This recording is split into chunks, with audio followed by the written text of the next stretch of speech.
Good day to everyone. Welcome to our video discussion for Unit 2 Structures of Globalization.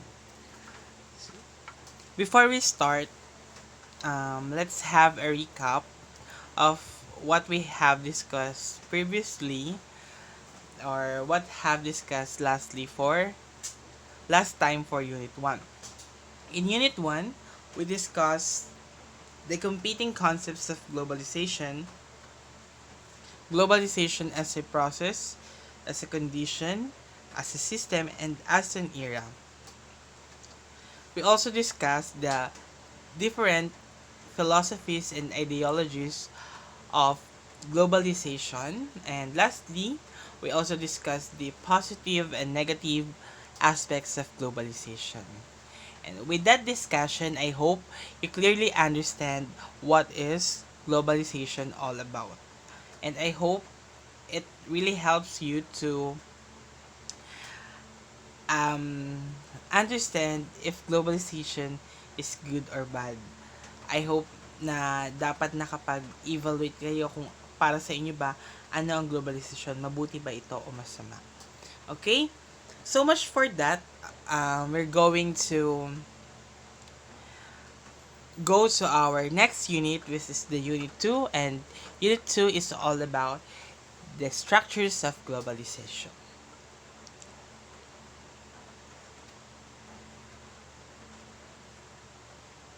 Okay? Unit 2, the structures of globalization. When you say structures of globalization, from the word structures, it means ano ba yung bumubuo sa globalization? What it consists? Ano ba yung parts ng globalization?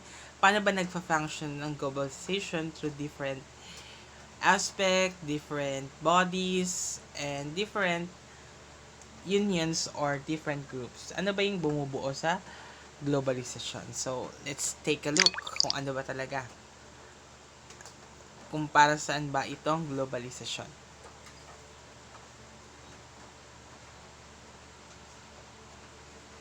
Okay? Lesson 4 is all about global economy. Yan po yung una nating lesson na pag-aaralan under Unit 2, which is the global economy. Global economy, ibig sabihin, ekonomiya ng mundo or ekonomiya ng mga bansa sa mundo. Yan po yung Tagalog sa global economy. Okay? Let me share our lesson objectives for today.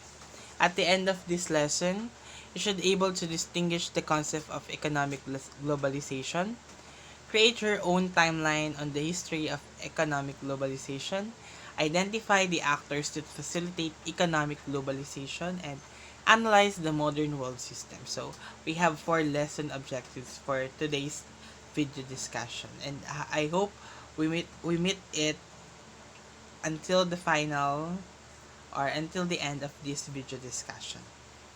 Okay, let's proceed. Introductory statement. Here is the introductory statement of Lesson 4. Recent criticisms for globalization most of the time focus on its economic dimensions. When we say praise and criticism of globalization is always focused on globalization. Because when we say globalization, ang una natin kaagad naiisip, technology, innovation, different advances, ekonomiya ng iba't ibang bansa, kung gaano na ba kaunlad ang isang bansa. Yun yung laging pumupunta or unang tumatatak sa isip natin pag nasanabing globalization. But in fact, even in our daily lives, we experience economic globalization or what we call global economy. Kasi, as we can see, in our everyday life, we utilizing different products from the different part of the world. Like, we experience buying imported products. We decide to migrate. Somebody decide to migrate in a more developed countries, while other is watching different Filipino film, Hollywood film, Yung iba naman natututo ng foreign language, eating Korean noodles or Japanese ramen. With these examples, we can say is that we, in ourselves, in our daily lives, we experience or we are in a global economy. Dahil yung mga ginagawa natin, yung ginagamit natin yan, galing yan sa iba't ibang panig ng mundo. And that makes it globalized. So, today, let's define what is the concept of global economy. Let's distinguish ano ba talagang ibig sabihin ng global economy. Economic globalization is a historical process that is the result of human innovation and technological progress. From the word historical process, meaning, dati pa man meron nang nangyayaring economic globalization. Hindi man siguro natin siya napapansin o hindi pa siya too much prevailing, but meron nang nangyayaring economic globalization kahit konti ng mga unang panahon. Hindi lang kagaya ng globalization ngayon na talagang ramdam na natin kahit sa pang-araw-araw na buhay natin.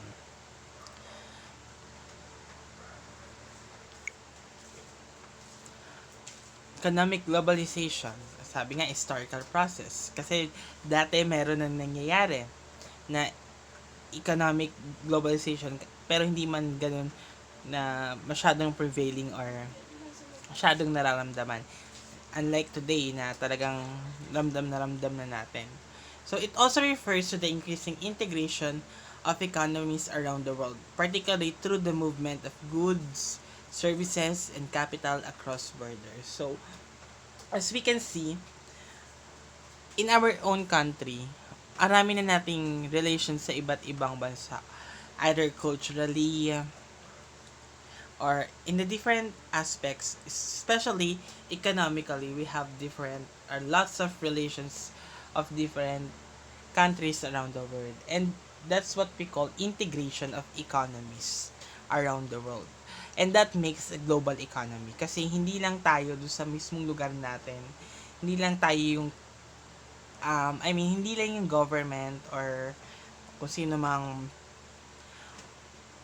person na responsible sa ekonomiya ang siyang mag-isa lang na nagpapaunlad ng ekonomiya ng bansa. But we also have relations on the different countries around the world, and that makes global economy.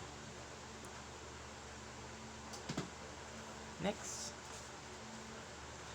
The phenomena of globalization or the globalization have several interconnected dimensions, such as, first, the globalization of trades of goods and services. So, as we can see today, yung mga goods natin, especially in the Philippines, we exported different products, especially agricultural products. And in exchange, ganun din naman, nag-i-import ng mga produkto galing ibang bansa, especially the different technologies naman, technological equipments or different kinds of things naman ang pumupunta dito sa ating bansa in exchange of different raw materials or agricultural products. Yan yung goods natin. And services, kasi may mga pumupunta dong OFWs para magbigay ng service, laborer, domestic helpers, and that makes a global economy.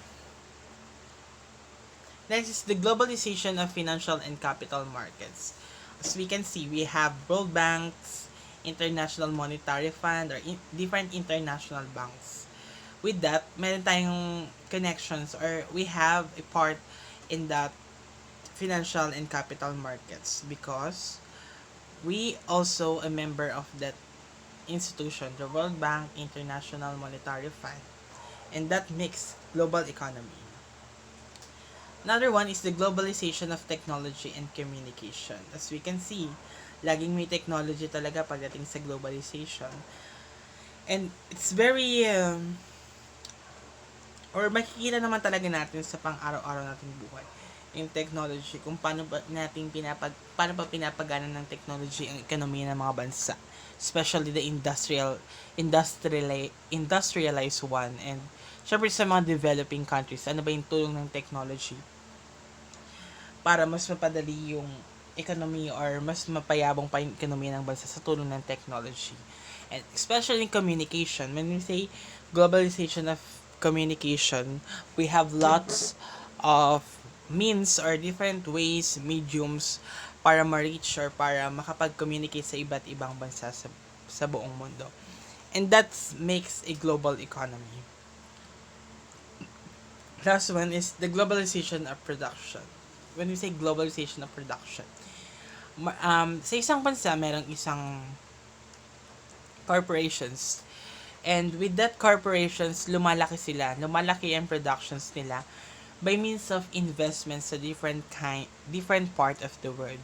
So, yung production ng mga goods nila o ng mga services na provide nila, hindi lang doon sa bansa nila. Pagod sa ibang bansa, sa iba't ibang panig ng mundo kasi naglalagay sila ng mga branches or different investment. And that makes globalization of production, and that makes a global economy. Okay? In economic terms, globalization is nothing but a process making the world economy an organic system by extending transnational economic processes and economic relations to more and more countries and by deepening the economic interdependence among them. So as we can see, let's take it in a simple statement. Dito sa Pilipinas, hindi natin masasabing ang lahat ng kailangan natin is nandito sa mundo. Nandito lang sa bansa natin. In fact, we don't have a lot of natural resources like oils, petroleums, mga crudo. Sagana tayo sa mga raw materials like sa agricultural products, manpower, marami tayong mga laborers. And with exchange of that with a different part of the world, pinapalitan natin siya, and in exchange, binibigyan nila tayo ng crudo, ng mga langis, mga petroleum, nagbibigay rin tayo sa kanila ng mga laborers or manpowers for different OFWs, nurse, doctors, teachers, domestic helpers. With that sense, we can say that merong connections, may interconnected na tayo sa iba't ibang country sa buong mundo. And may interdependencies na tayo sa isa't isa. Kasi nga, without them, wala din tayong petroleum. And without us, wala din silang mga raw materials. So, wala din silang magagawa sa productions nila. And in that essence, yun yung doon nangyayari o doon nagkakaroon ng globalized economy. Kasi nga, interdependent yung mundo na ginagalawan natin. Hindi mo makikita sa iisang lugar yung lahat ng kailangan mo. So, what countries or what nations do is to trade, to have a international relation. Interdependencies among different countries makes a global economy. Ibig sabihin, hindi lang sa bansa mo, lumalabas ka sa bansa mo para mas mapayabong, mas mapalakas, o mas mapaunlad mo pa yung ekonomiya ng bansa mo. Yan ang ibig sabihin ng global economy. Okay? Okay, let's proceed. Our next topic is all about the history of global economy. History of global economy. We are going to discuss bakit ba nagkaroon ng global economy? Ano ba yung naging process until such time na ma-reach natin yung ganitong klase ng ekonomiya? And until such time na magkaroon ng globalized economy in the different parts of the world. So as we can see, we cannot understand why a certain phenomena happened if we didn't study its historical background or its origin. So we must trace back what happened before in order to realize or to understand what this thing happened today. So, ibig sabihin, hindi natin maiintindihan yung global economy today kung hindi natin pag-aaralan yung naging roots niya. Or ano ba yung pinagdaanan niya para ma-reach niya itong stage na to. Okay? First, I design a diagram or sa Canva, nagawa ko ng isang diagram para mas maintindihan nyo kung yung timeline or the process kung bakit nagkaroon ng global economy. Okay?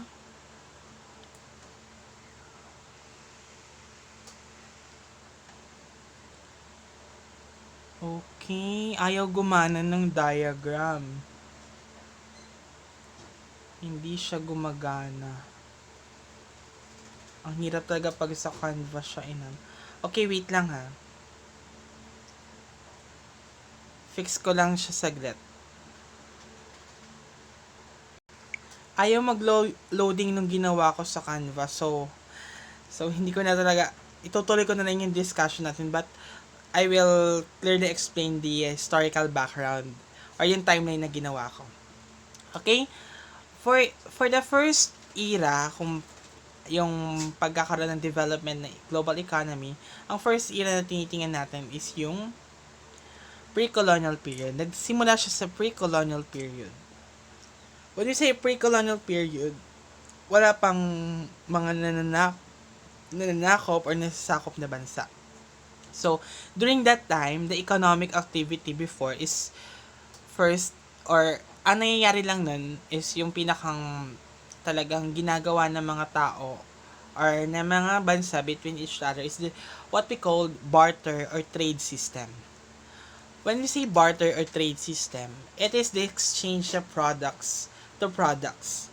Ibig sabihin, kapag nagbigay ka ng asin, ang bibigay mo naman sa akin ay kulay. Ibig sabihin, magpapalitan mo ng isang produkto ng produkto din. Hindi ito gagamitan ng pera or kahit anumang klase ng pera. Mapa coins man yan or mapa bills. Walang pera na ginagamit during that time, during the barter or trade system. Another one is the bullion system. The bullion system is all about the silver and gold system. Dito, nagpapalitan or pinapalitan yung isang produkto gamit ang value ng isang silver or isang gold. Ibig sabihin, you can exchange a product for a silver or for a gold. That's bullion system. But wala pa rin ginagamit na pera dito. Either coins or bills. Wala pang ginagawa dyan. Parang sa pre-colonial period, ang pinakang economic activity lang is barter o trade system or the bullion system. And the bullion system. Okay? Take note, ang unang era is yung pre-colonial period and yung mga economic activity before or during that time is barter or trade system or bullion system. Okay? The next era is 1800s. So, ano nangyari during 1800s? Sa 1800s, dyan nagkaroon ng gold standard. So, ano bang meron sa gold standard?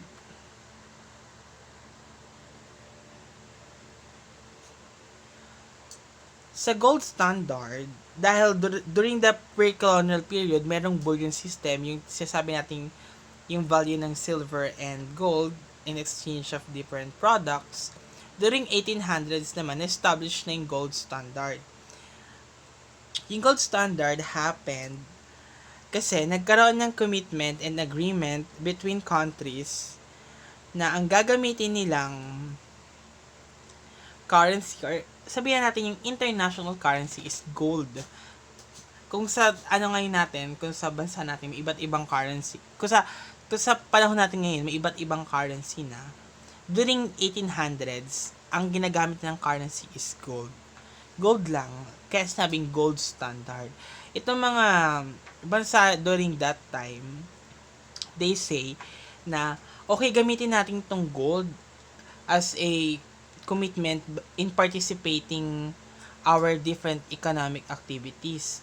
Para dito sa gold, magkaroon tayo ng fixed price for different domestic currencies, and in terms of that specified amount of gold, pwede na silang magpalitan ng produkto. And during that time, dyan na rin nagkaroon ng coins and paper bills. Dyan na nagkaroon nun. Pero, kahit may ginagamit silang paper bills or coins, yung value pa rin nila or yung value ng mga perang yon is base pa rin sa gold. Ibig sabihin, yung gold talagang ginagamit nilang standard currency that time, standard value. Yung kahit gumamit ka ng paper bills as if you're using gold pa rin during that time. Yan. Okay. Gold standard. So, we are wondering why gold. Bakit yung gold ang pinili nila as a value or in giving value in paper bills and coins? Ano bang meron sa gold? During that time, people believe that gold is is a sign, or they believe that it will guarantee them a non-inflationary. When you say non-inflationary, walang pagkakaroon ng pagtaas ng mga presyo. Lahat ng bilihin, hindi naman nasabing mababa or just price lang. When you say non-inflationary, isa din, sinabi din nila kaya kung bakit gold ang ginamit nila. Another thing or another reason why they use gold is it's a sign of stable economic environment. When we say economic environment or stable economic environment, never bumagsak yung ekonomiya nila. So, hindi naman never bumagsak. Bumagsak man, pero nakakabangon agad sila at nagiging stable agad yung kanilang economic environment during this time. Kaya, para sa kanila, gold represent a stable economy or economy. And lastly, they believe that using gold, it means that they accelerate international trade or international relations. So, sa panahon ngayon, sino ba naman ang di masisilaw sa gold? Oh, pag isang bansa pinakitaan mo ng gold, okay, mayaman na itong bansa to. Pag marami kang stock ng golds, mayaman ang isang bansa. So, during that time, during the gold standard, or using the gold standard, they believe that if they have gold, or if they use gold in their economic activity, big sabihin, pwedeng mas mapabilis yung kanilang international relations or international trade among different countries around the world. Yun yung ibig sabihin kung bakit ginamit nila yung gold. So, to sum up, they use gold because they believe that this certain thing will bring them a non-inflationary, a stable economic environment, and a means of accelerating their international trade among different parts of the world. So, yan po yung gold standard. Yan po yung explanation sa gold standard during the 1800s. Okay. Before mag-start ang 19th century, nagkaroon ng paghina or bumagal yung pagkakaroon ng gold standard. Kasi yung ibang bansa, natatakot sila na baka mabubos yung mga gold reserves nila. Kaya, during the outbreak of World War I, nag-end na rin yung gold standard. Bale, na-outrage na siya. Hindi na siya, nagkaroon na ng major breakdown or talagang na-wash out na itong gold standard nung nagkaroon ng World War I. And after the World War I, papasok na ulit tayo sa bagong era, which is the beginning of 19th century. So, the 19th century, okay, before I proceed to 19th century, ano ko lang ulit. Unang-una, pre-colonial period. Sa pre-colonial, mayroong barter or trade system and bullion system. After pre-colonial is the 1800s. Sa 1800s, mayroong gold standard. So, dito tayo sa beginning of 19th century. In the beginning of 19th century, nagkaroon naman dito mga technological innovations in productions and transportation. So, in other words, nagkaroon ng industrialization. When we say industrialization, andyan na yung maraming inventions, yung kay na Thomas Alva Edison, at yung iba pang mga inventions during that time. Yan na yun, yung may mga engines na, meron ng mga machineries, marami ng mga technological innovations and inventions during that time. Industrialization. Parang nawala na sa isip ng mga tao yung gold standard. So, dito naman sa technological, or sa beginning of 19th century, dito na nagkaroon ng value yung mga paper bills and coins. And during that era din, dito na nagkaroon ng mas malawak or nagkaroon ng international trade among different countries around the world. Kasi in industrializations na yan eh. During this industrializations, marami nag-emerge ng mga businesses, mga corporations. So, kailangan na maraming manpower. So, kapag sa isang bansa kulang manpower, so, mag-extra ka ng manpower sa iba't ibang bansa. And during that time, marami na rin dyan yung mga dyan na rin nangyayari yung colonialism, imperialism, na kung saan nananakop yung ibang bansa ng mga ibang bansa rin to exploit their resources. And during that time din, maraming advances na rin sa transportation, communications, kaya yung international trade during that time, mas lumago pa, mas bumilis pa, mas nakilala pa. So, in this era, sa beginning of 19th century, yan yung mga nangyari. Nagkaroon ng technological innovations in productions and transportations na nagpa-accelerate ng international trade. Okay? After that, we're go naman sa sunod na era, which is the World War I. Sa World War I, ano na kaya nangyari sa World War I? During the World War I, dito nangyari yung malawakang pandaigdigang digmaan. So, this is between the different nation-state in Europe, especially the Germany, the Austria, Belgium. Yan yung mga nag-away-away during the World War I. So, ano nangyari? Nagkaroon ng disrupted on the dominance of gold standard. During that, like I've said before, during this era, yung sa World War I, fully naalis na talaga itong gold standard.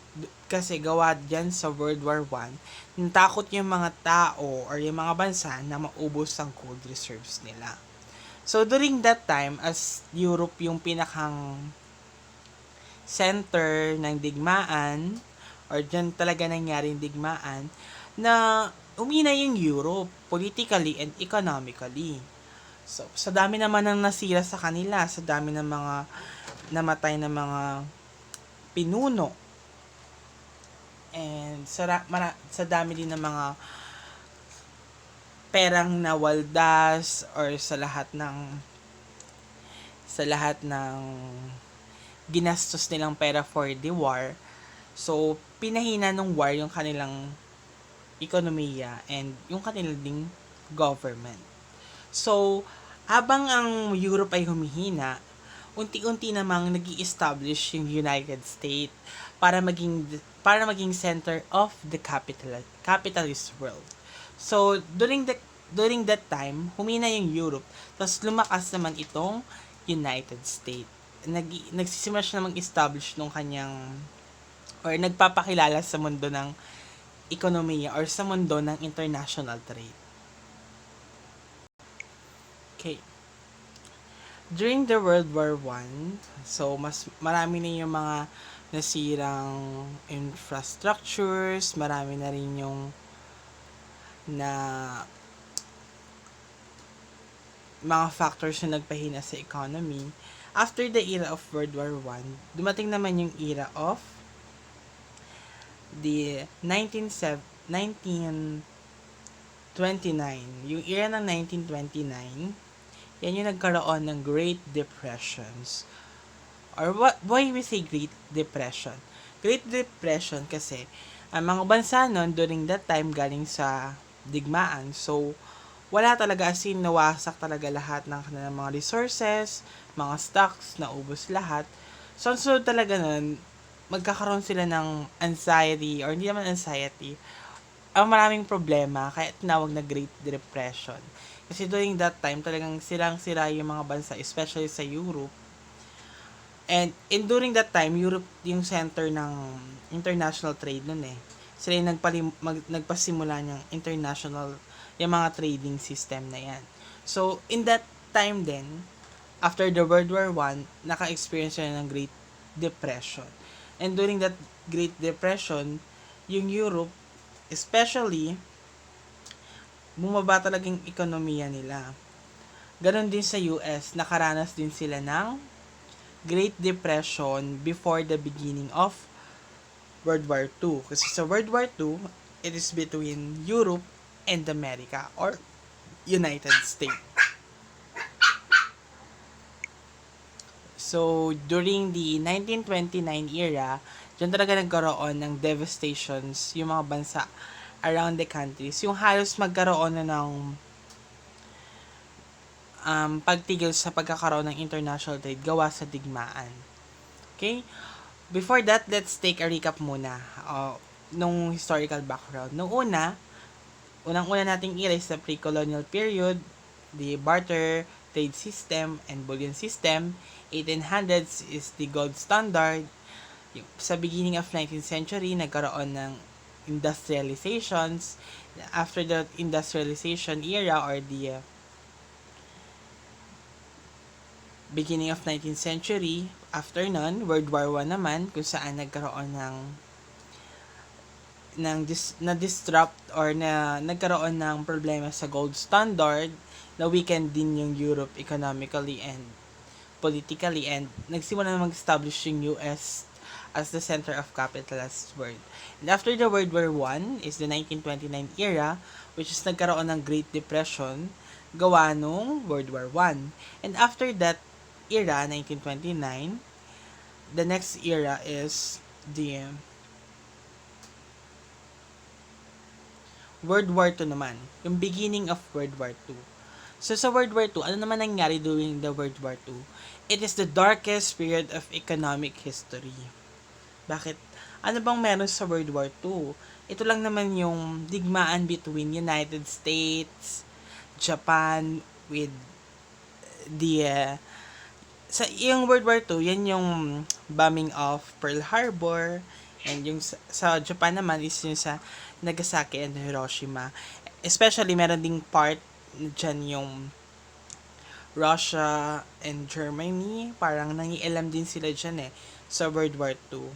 Kahit katatapos lang nila sa World War I. But with that, World War II is considered as the darkest period of economic history. Why? Kasi nandiyan nagkaroon ng competitive devaluations. Ibig sabihin ng competitive devaluations, in a simple word, na weakened talaga yung ekonomiya ng buong bansa or ng buong mundo. Halos nagkaroon na ng deflation, halos bumaba na ang mga price, may mga tumaas na price, maraming na silang infrastructures, mga resources, halos wala na talaga. Nagkaroon talaga ng chaos or nagkagulo talaga when it comes to international trade system.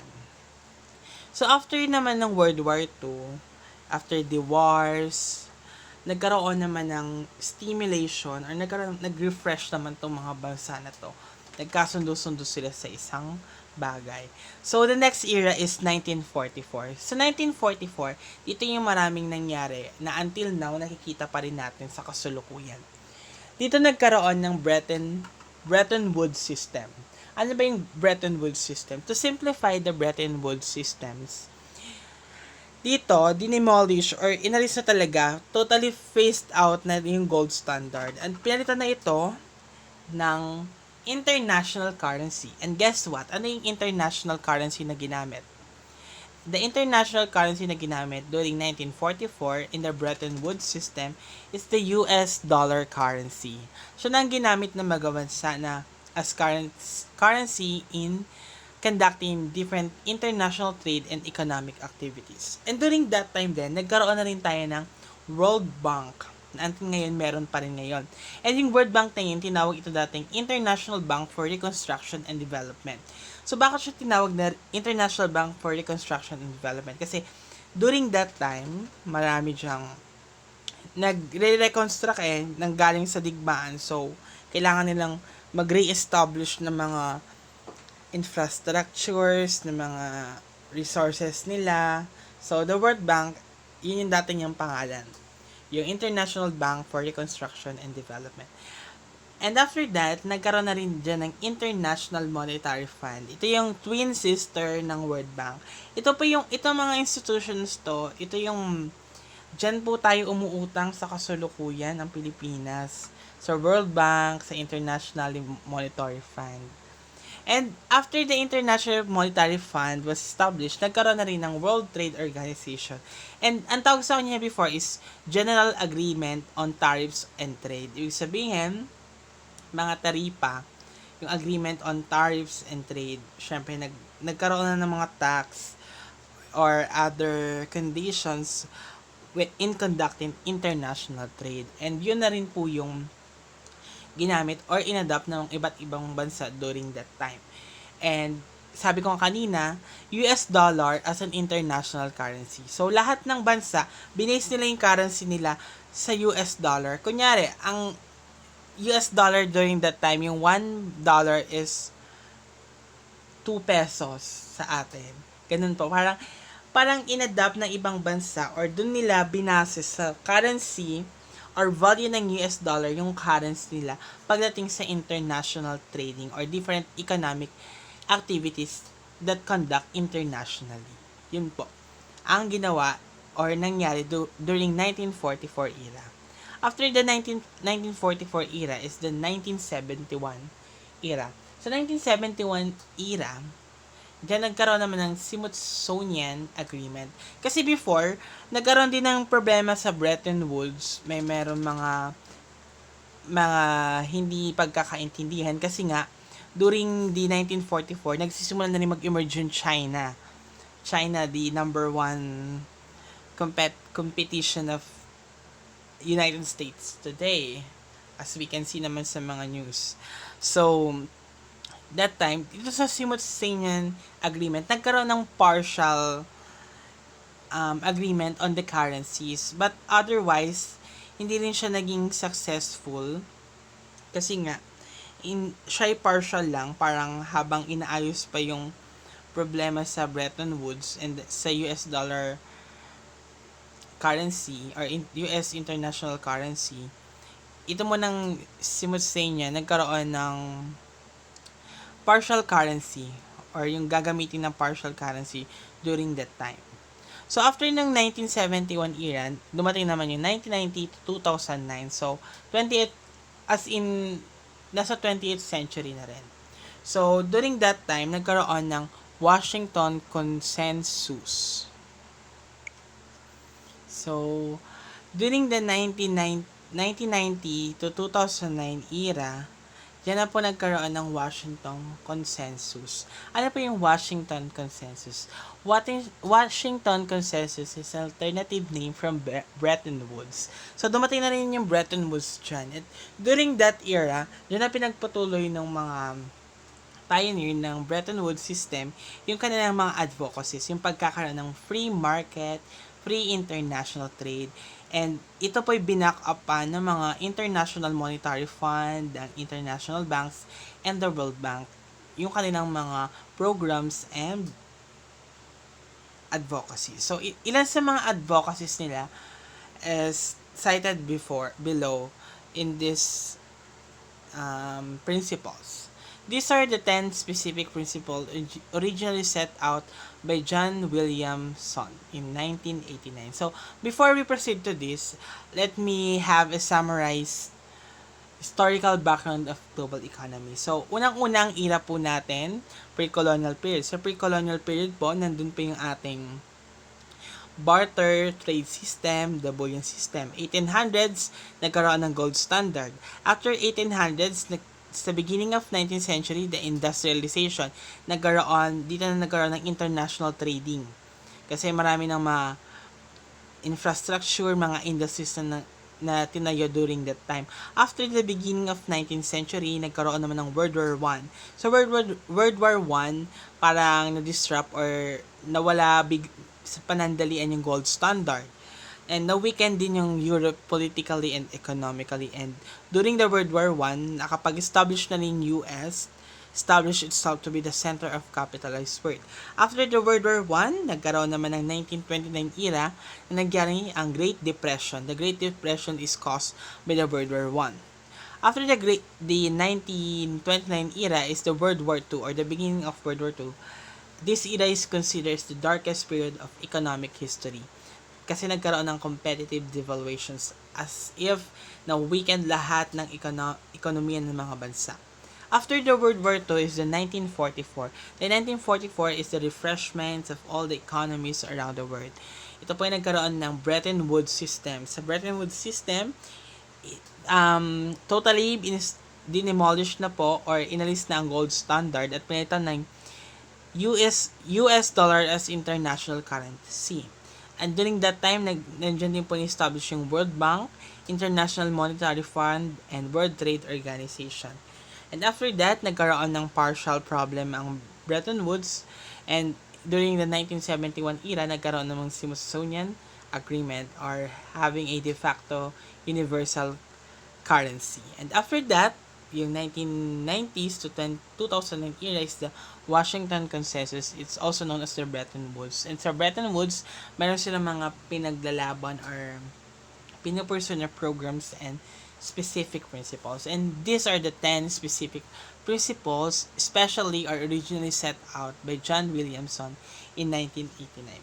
So first, low government borrowing, avoidance of large fiscal deficits relative to GDP. So during that time, pinapayagan lang na humiram ang mga o mag-loan ang iba't ibang bansa pero mababa lang.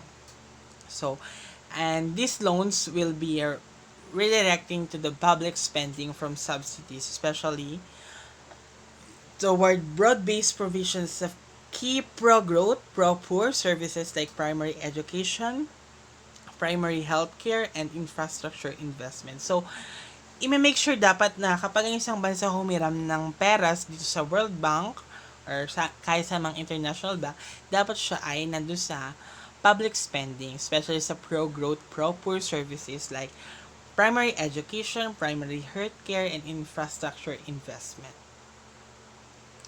Tax reform, broadening the tax base and adopting moderate marginal tax rates. So, moderate lang yung tax rates na ipapataw sa bawat economical activities.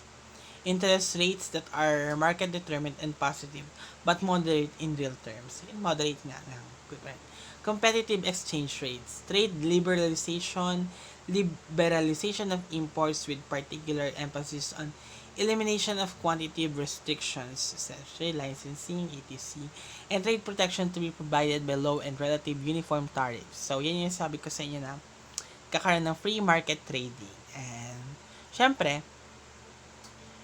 nandiyan pa rin yung mga tariffs or different taxes na ipapataw, but reasonable naman siya. Liberalization of inward foreign direct investment and privatization of state enterprises.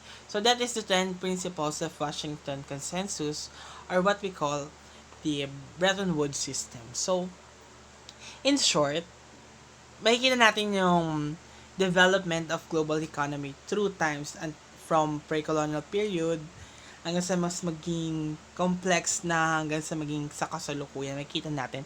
But all in all, we can see that there is a system talaga. May sistema at naging organized talaga. And up until now, nakikita na natin or in fact, nakakahiram na talaga tayo dito sa mga World Bank nito. In that essence, makikita natin yung world or global economy in that historical background na through the different efforts of different countries around the world, makikita natin na they have the initiative to really find or establish an organized system for the global economy as if we are living in an interdependent world. Okay? Let's proceed. Okay, meron pa pala. The regularization, abolition of regulations that impede market entry or restrict competition except for those justified on safety, environmental, and consumer protection grounds, and prudential oversights on financial institutions. So, the world or the Washington Consensus or the Bretton Woods system is also very particular in the competition na nagkakaroon na ng nare-risk na yung environmental safety and yung, syempre, sa mga consumers na nagkukonsume ng kung ano man yung gagawin nilang economical activity and legal security for property rights. Yes, napakahalaga during that time. And until such time, until now, the property rights of different country in their trading system. Okay? After that, we are done in studying or examining the historical background of global economy. Today, we're going to proceed in our next topic, which is the actors of globalization. Sa actors of globalization, ano naman yung pag-aaralan natin dito? So from it words itself, actors of globalization means sila yung mga nagpapagalaw or nag-process ng globalizations. Sila ang mga artista sa globalisasyon. So, let's proceed. Sino ba itong mga actors na to? First actor of globalization is international economic and financial organization. So, hindi sila mga tao, mga organization sila. When you say organization, tao din pala, pero they are organizations, a group of people. So, international economic and financial organization provide a structure of funding for many unilateral and multilateral development projects. Such organizations deal with the major economic and political issues facing domestic societies and the international community as a whole. International economic financial organization are also have the activities to promote sustainable private and public sector development, primarily by financing private sector projects located in the developing world. Next, they also help private companies in the developing world mobilize financing in international financial markets. Lastly, they provide advice and technical assistance to businesses and governments. In a simple sense, or in a simple explanation, international economic and financial organizations primarily concerned in the economic and financial aspect of different countries around the world. They are the ones who provide assistance, programs, and they provide also help for the developing country in order to stabilize their economy. Sila yung tumutulong sa mga developing country para mas maging stabilize or magkaroon ng stability in their economy. Like I've said before, this organization, sila din yung mga organization na nagbibigay ng structure and funding para sa mga unilateral and multilateral development projects. Ibig sabihin, they give money or they give inahayaan na mag-loan yung mga bansa or yung iba't ibang bansa around the world for different developmental projects in their respective countries. And this organization also deal with the major economic and political issues na nag-emerge in the particular country kasi once you engage in this organization, you are considered international community as a whole. Okay, yan po yung international economic and financial organization. Yun po yung mga functions nila and yun yung mga activities na pinapromote nila. And one example of international economic and financial organization is the International Monetary Fund or the IMF. So, the IMF's mission is to promote global economic growth and financial stability, encourage international trade, and reduce poverty around the world. So, as we can see, when we say International Monetary Fund, may pera talaga dyan sa organization na yan. And their primary mission is to promote global economic growth and financial stability. Nag, dyan talaga, yung, let's be real or realistic. Dyan humihiram yung mga bansa, especially the developing countries, in order to lumago or mag-grow yung kanilang economy and mag-stabilize yung kanilang economy.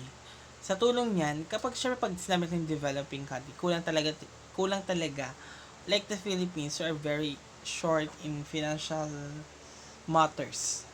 And with the help of International Monetary Fund, nare-reduce yung poverty around the world kasi nga marami silang stocks, bonds, or that the developed country provide.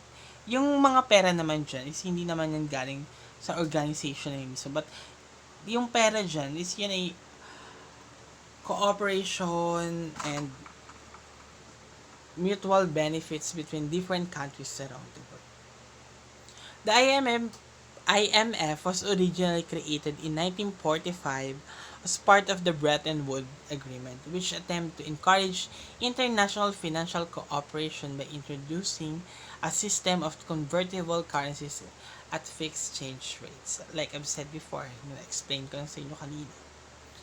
So, after the International Monetary Fund, as a example of international economic and financial organization, another actor of globalization is the international government organizations. So, ano naman tong mga to?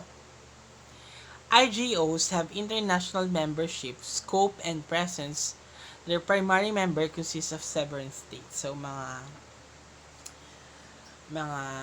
ano yan, independent countries ang bumubuo sa IGOs or International Government Organizations.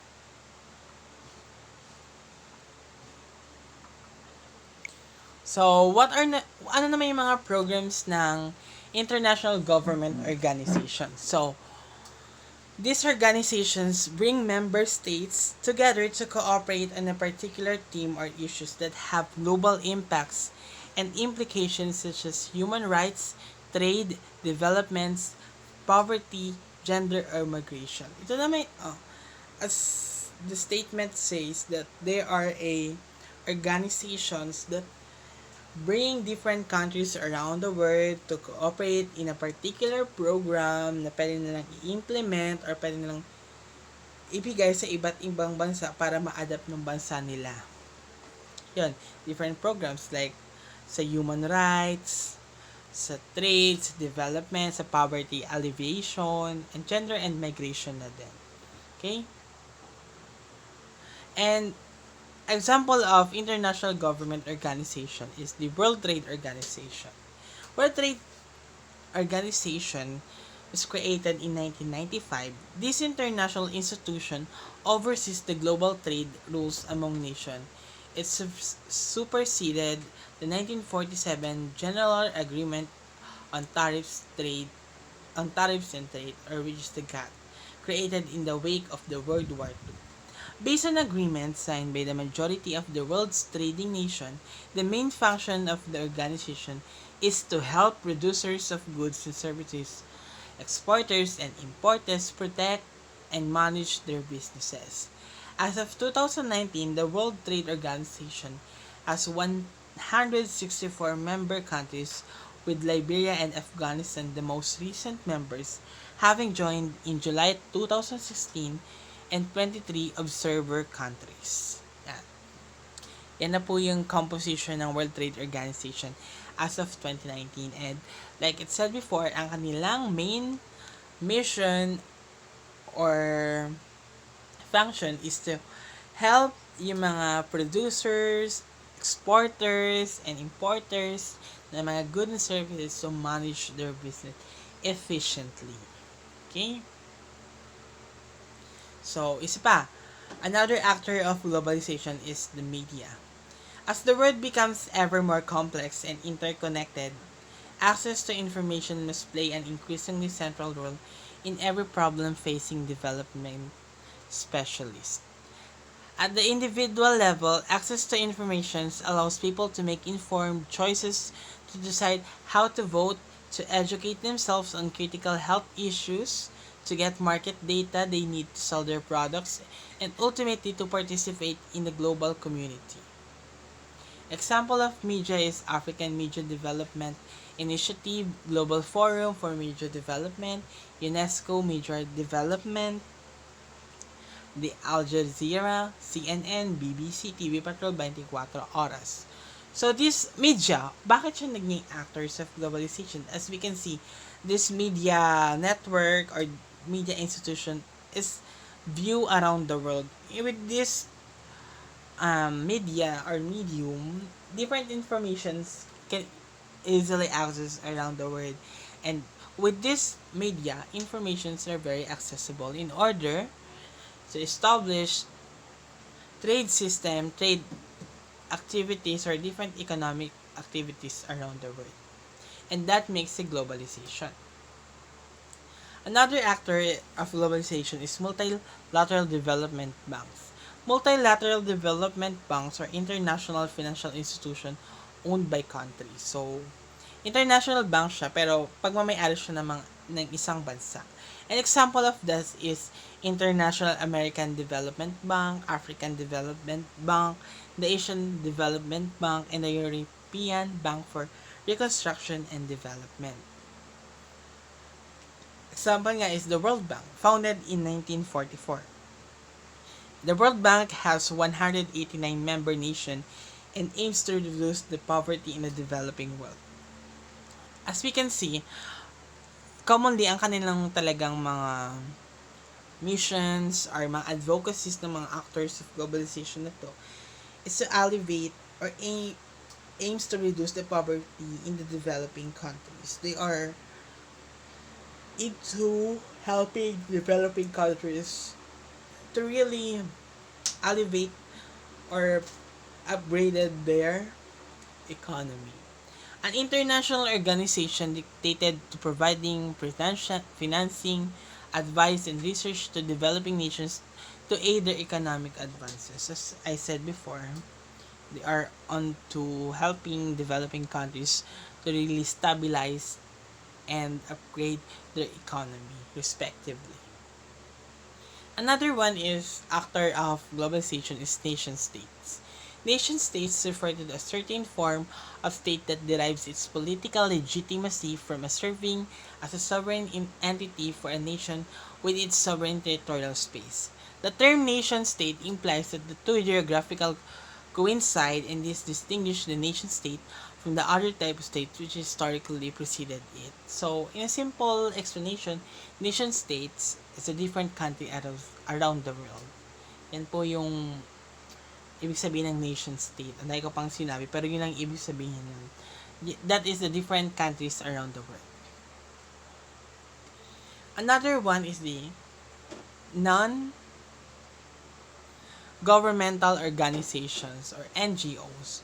Non-governmental organization or NGO refers to a legally constituted organization created with no participation or representation of any government and driven. So, NGOs, ito yung mga private organization to na walang intervention ng government o walang binibigay na tulong ang government or walang intervention ang government.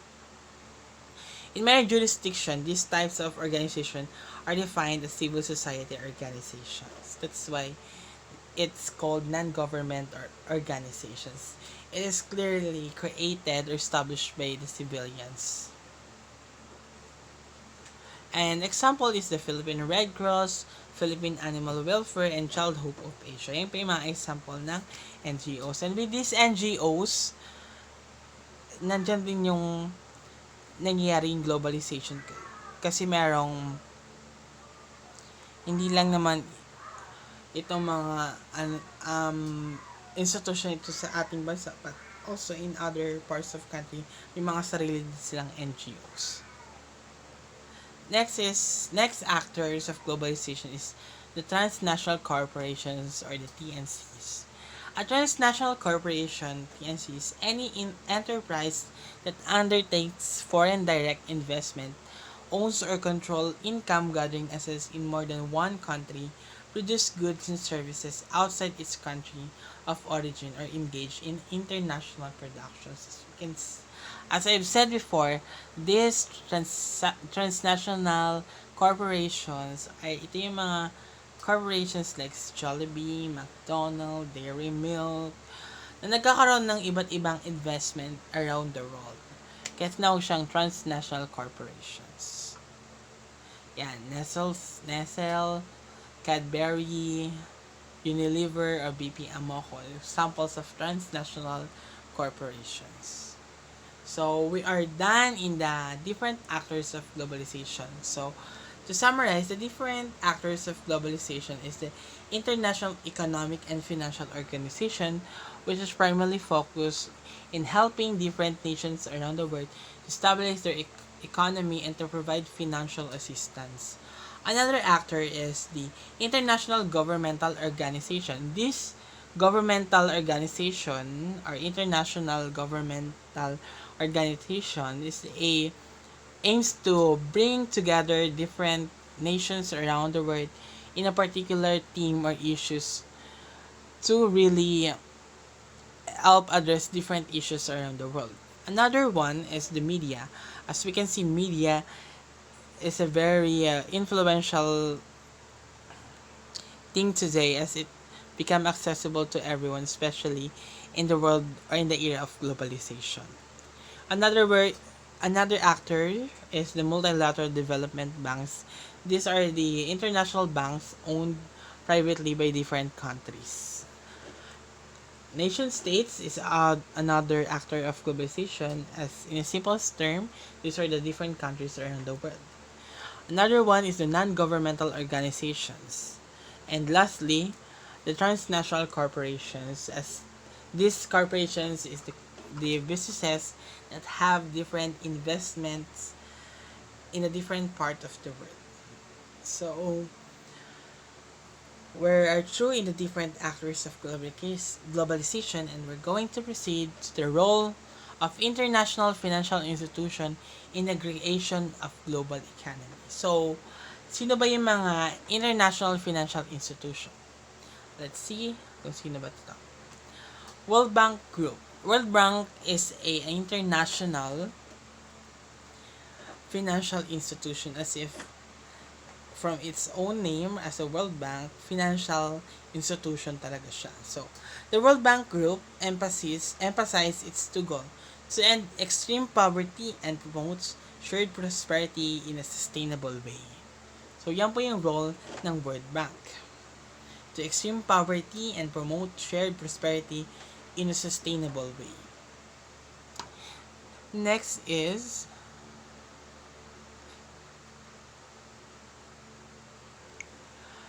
World Bank, or the World Bank composed of 5 entities. The World Bank Group composed of 5 entities, namely International Bank for Reconstruction and Development. Yan.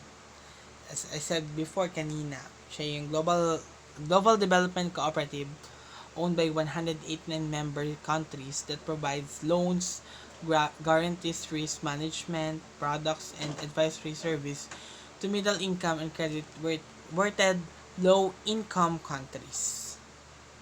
Another entities of World Bank Group is the International Development Association that aims to reduce poverty by providing loans called credits. As we can see, these institutions primarily focus on in abolishing extreme poverty around the world, especially in the developing countries. Another one is International Finance Corporation, which is the largest global development institution focused exclusively on the private sector in developing countries.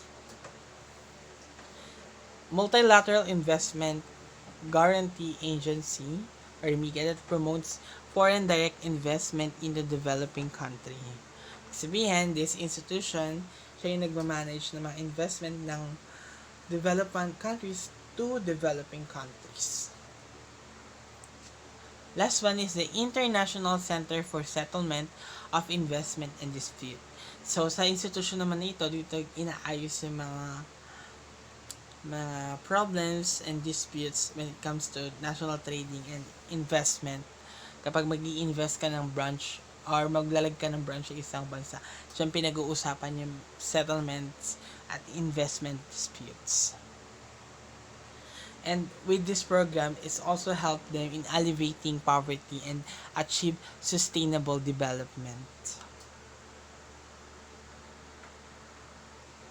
Another international financial institution is the International Monetary Fund. So, what is the role of International Monetary Fund? Its primary purpose is to ensure the stability of international monetary system. So, monetary system, when you say the monetary system, dyan na lumalabas yung palitan ng mga pera in a different currencies. Diyan na yung nagde-determine kung ilang convert ang US dollar to Philippine peso, the rupee as the currency of India into the US dollar. Diyan po nangyayari or diyan nagkakaroon ng stabilization sa international monetary system. The system of exchange of rates, as I've said before, and international payments that enable countries and their citizens to transact with each other. Yan na po yung mga palitan ng mga currencies pag i-convert. The fund's mandate was updated in 2012 to include all macroeconomic and financial sector issues that bear on global stability, while its original aims include the following: promote international trade, promote exchange stability, assist the establishment of multilateral system payments, and make resources available with adequate safeguards to members experiencing balance of payment difficulty. So, as we can see, international monetary system or international monetary fund is talaga yung aim sa monetary system in international trade, like the stability, yung safeguards ng members ng part ng certain trading activities sa mga currencies, sa mga palitan ng currencies, sila yung concerned or responsible in that area. So, in these roles of international financial institution, pinapakita ko lang sa inyo dito kung ano ba yung ginagawa niya mga institution na yun when it comes to global economy. Ano ba yung kalhagan nila para mas maging smooth yung global economy or yung economic globalization around the world. So, we are in the last topic for the lesson 4, which we called the modern world system. So, as we can see in the picture, we have three main types of worlds in our today's generation. And we have the core or the high profit consumption goods. We have the semi-periphery and the periphery, cheap labor and raw materials. As we can see, the raw materials came from the periphery countries, while the high profit consumption goods is nanggagaling naman sa mga core countries. While semi-periphery is either core and periphery. So, to fully understand that, nagbigay lang ako ng diagrams. As we can see, they're interconnected to each and every one. So, ibig sabihin may meaning and kung bakit magkakonnect sila. So, to fully understand that, let's proceed to the modern world system. So, modern world systems. Modern world system is popularized by Immanuel Wallerstein. He is born on September 28, 1930 and died last August 31, 2019. He was an American sociologist and economic historian. He is perhaps best known for his development of the general approach in sociology, which led to the emergence of his world system approach. So, ano ba yung world system approach na to? So, Immanuel Wallerstein world systems theory is vital in understanding the seemingly instability of global capitalist world. In a short article that summarizes the concept of what he calls as a world system analysis, Wallerstein puts emphasis on the unit of analysis, a world system rather than a state society, or social formation. So, he viewed the world, or he viewed the globe, or yung buong mundo, as a world system or as a system, not just a state or society or social formation. For him also, the world word is not intended to be synonymous with global or planetary, but simply to refer to a relatively large unit, or relatively large in terms of area and population, with which there is an actual division of labor. So para sa kanya, ang mundo is consists of division labor. Gumagana ang mundo, or ang sistema ng mundo ay division of labor among different countries around the world. Hatian ng mga trabaho lang daw. Kung patitingnan mo ang mundo, kung paano siya umiiral, is just for the division of labor, or for different tasks and responsibility of different countries around the world. So, we are talking of a word, not the world. In his book, Wallerstein explains that the world economy is a large geographic zone within which there is a division, labor, and hence significant internal exchange of basic or essential goods, as well as flows of capital and capital labor. So, when we say modern world system, it is not the planet, or it's not the globe, but it is the world as a system. As a system of division of labor na nagkakaroon ng iba't ibang gawain yung iba't ibang bansa, or may iba't ibang role yung iba't ibang bansa sa buong mundo.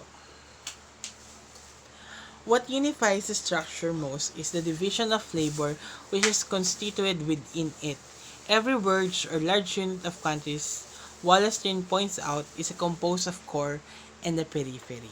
So, para sa kanya, nahati lang ang mundo sa tawag niya na core countries and periphery countries. So, ano ba yung ibig sabihin ng core countries and periphery countries? So, this is the explanation of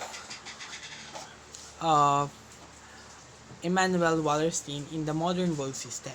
When we say core regions or core countries, they're the countries who are the innovative one, capital-intensive production that requires higher and more specialized labor and professional skills. They are the microchip production or pharmaceuticals. Sila yung mga, sabihin natin, mga high-skilled worker, or they are more on a complex or technical work or technical jobs. And when we say peripheral regions naman, they are the labor intensive. So, kung makikita natin dito, capital intensives, more on sila sa mga equipments, sa mga money, sa mga ideas. While pagdating naman sa peripheral regions, they are the labor-intensive production that requires only low-level skills, usually involving the mere extraction and preliminary processing of resources. So, dito, sa mga bansang ito, dyan lang nangyayari yung mga low-level skills, o yung mga trabahong hindi naman ganun kailangan ng complexity or mga complex ideas. Example of that is the mining of copper productions. When we say semi-peripheral regions, it shares some characteristic of both core and peripheral region or country, or if they serve as a core to one region, country, while at the same time they are serving as a periphery for another country. So, when we say semi-periphery regions, they share both characteristics of core and periphery. Anytime pwede silang maging core towards another country, and pwede rin silang maging periphery towards another country, depending sa situation kung ano yung hinihingi sa kanila or ano yung demand sa kanila. So, to fully understand it, I have a certain explanation for this, for further explanation. So, core regions or countries typically treat their peripheries as a source of raw materials and as a laborer and as a market for their surplus products. Hence, the economies of core regions countries seemingly grow at the expense of peripheral regions countries. So, when we say core regions, sila yung mga industrialized countries. Sila yung mga developed countries. Sila ba yung mga developed countries? Ito yung China, Japan, Russia, United States. And yung mga periphery countries, they only treat it as a source of raw materials or yung mga trabahador lang nila or bentahan lang nila yung mga sobra nilang produkto. So, core regions, sila yung mga developed countries or industrialized countries.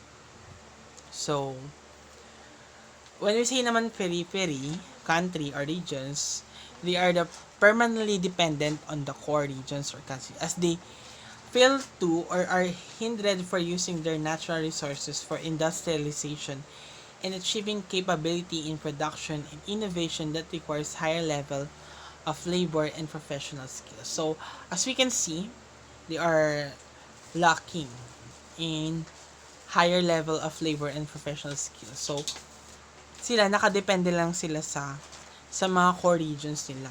So when we say periphery region or country, yan yung mga nasa part ng Latin Americas, Africa, and Southeast Asian nations. And dyan tayo belong sa periphery countries. Dyan tayo kasama. So, another is the semi-periphery country or regions.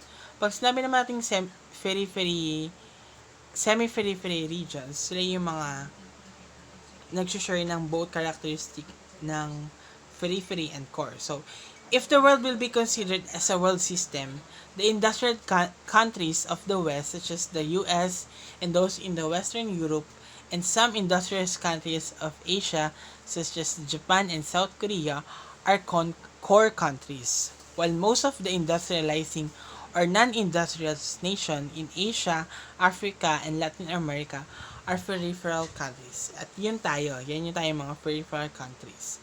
Meanwhile, Southern European countries such as Greece, Spain, and Portugal are semi-peripheral countries. So, in this statement, we can see that the difference between the three terms, the core, the periphery, and semi-peripheral countries. So, here's an illustration in order to clearly visualize the modern world system introduced by Immanuel Wallerstein. As we can see, the blue colors on the map is the core. So you can see they are the United States, Australia, the northern part of Europe, Japan, China. While on the violet is semi-periphery countries, which is the sa mga Middle East, southern part of Europe, and the periphery is the Latin Americas, the Africas, Asias, and kasama tayo dyan, yung Philippines. So as we can see, if we truly internalize what Immanuel Wallerstein wants to convey in modern world system, it's really a division of labor around the world or the roles of different countries around the world when in terms in production or in economy. As we can see, the core is the most industrious country wherein they are the ones who really excel in their economy in production of different materials and different and the core regions and countries are also have the major economic activities around the world wherein they have a lot of investment, stocks, or different branch of their businesses around the world. Well, when we say the periphery, they are the source of raw materials. When we say raw materials, sila yung pinanggagalingan ng mga ilaw na materials para makagawa ng isang produkto na kailangan nitong mga core countries or region And sila din yung pinagbebentahan yung mga periphery countries ng mga sobrang production o sobrang supply na ginawa ng mga core. Ibig sabihin, kapag ang core nag-produce ng goods at may sobra, ipagbebenta na rin yun sa mga periphery countries, which in ito mga periphery countries, sa kanila nang galing yung mga materials na ginamit para makagawa ng produktong pinagbebenta ng mga core. And in other words, the semi-periphery, sila yung mga, ito yung mga conditional yung kanilang role eh. Depende kung anong country or saang country sila nakikipag-trade or nagkakaroon ng international trading relation. So, with the view of Immanuel Wallerstein, yan yung kanyang nakikita sa mundo natin ngayon as if they are having division of labor. And as we can see, mas maganda yung division of labor dito sa mga core countries or regions, as if yan yung mga higher skills or complex technical skills, while on the other hand, the periphery countries only they want or they do the low skills and the more easier skills or jobs. So in this venture or in this juncture, I am ending my lesson in unit 2. And because the last topic is the world modern system or the modern world system. So, to conclude, international economic integration is a central tenet of globalization. In fact, it is so crucial to the process that many writers and commentators confuse with the integration for the entirety of globalization. As a reminder, economics is just a one window into the phenomenon of globalization. It is not the entire thing. So what I mean is, or what I am trying to say, hindi hindi ibig sabihin ng globalization is all about economy, but it is just a one tenant or a one window in order to understand the phenomena of globalization.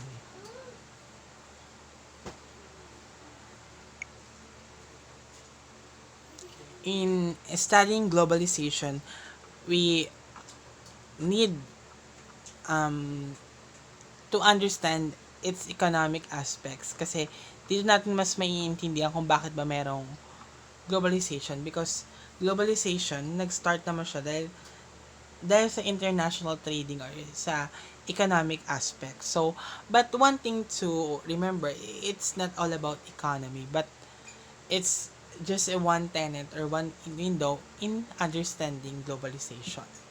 So, in our discussion for the Unit 2 and specifically for Lesson 4, the global economy, I hope you really understand how global economy was established until such time today, until the modern days, how it works, how it process, how it interrelate to each or to the different countries around the world. As we can see, we clearly understand globalization by its economic aspects, but this is just a one thing to view in order to understand globalization, but it is not the entire thing of globalization. So, with that, I am ending my discussion. I hope you really understood all the important informations and important um, insights that I shared to you in this discussion or video discussion. So, after this, we're going to proceed to our next lesson, which is the market integration. So, with that, I am ending my video's discussion. I hope you understand all the informations and use it in doing your learning activities. So, here I am going to share my reference where I got all these informations. So, lahat sila. 5 po ang aking mga reference. Lahat po sila ay libro. Okay. With that, thank you very much for your time, for listening, and thank you once again.